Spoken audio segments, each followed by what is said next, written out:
আসসালামু আলাইকুম। আমি ডক্টর মাহবুবুল ইসলাম। আমি সিনিয়র কনসালটেন্ট বক্ষব্যাধি, পপুলার মেডিকেল কলেজ হাসপাতাল, ধানমন্ডি, ঢাকা। আজকে যেটা দেখাবো আমি এই জিনিসটার নাম হলো ইনসেন্টিভ স্পাইরোমিটার।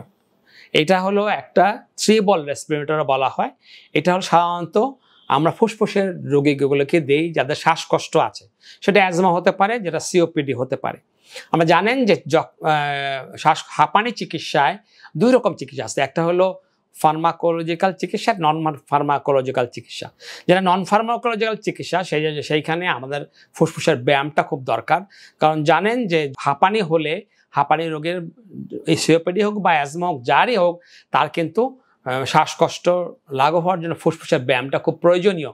সেই কারণে সেকে বলা হয় ইনসেন্টিভ স্পাইরোমিটার।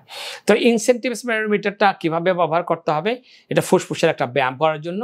এইটার আমাদের শ্বাসনালীর মতো এরকম করুগেটেড একটা শিট আছে, তার সঙ্গে একটা মাউথপিস আছে এবং 3টা বল আছে। এইটা আমরা যদি আমরা রোগীকে শিখিয়ে দেবো প্রেসক্রিপশন করার সময়, নন ফার্মাকোলজিক্যাল যে চিকিৎসাটা বুঝিয়ে বলে দেবো যে আপনারা এই ফুসফুসের ব্যায়ামটা করবেন। কিভাবে করবেন আমি একটু দেখিয়ে দিচ্ছি আপনাদের। এইটা মাউথপিসটা আপনার মুখে নেবেন, মুখে নিয়ে আমাদের সজোরে টেনে 3টা বল উপরে তুলতে হবে, এরকম। আপনি দেখেছেন যে আমি টেনে ধরে আছি, ধরে রাখতে হবে কিছুক্ষণ।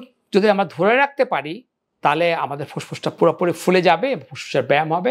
সকালে, দুপুরে, বিকালে, রাতে যখন সময় পায় উনি সকালে 4বার 5বার করে করলে ফুসফুসের যে ক্যাপাসিটি সেটা বাড়বে। এর সঙ্গে সঙ্গে আমরা যখন লম্বা নিঃশ্বাস নিচ্ছি, লম্বা নিঃশ্বাস ছাড়ছি, সেই ক্ষেত্রে যদি ভিতরে কোনো কফ থাকে সেটাও বেরিয়ে আসবে। সুতরাং ফুসফুসের ব্যায়াম, পালমোনারি রিহ্যাবিলিটেশন শ্বাসকষ্ট রোগীদের জন্য একটা ইম্পর্টেন্ট পার্ট। সুতরাং এইটার ব্যবহার আমাদের বাড়াতে হবে, রোগীদের আমাদের বুঝিয়ে বলতে হবে, আমাদের সময় নিয়ে রোগীকে বুঝিয়ে বললে রোগী যা উপকৃত হবে। ধন্যবাদ।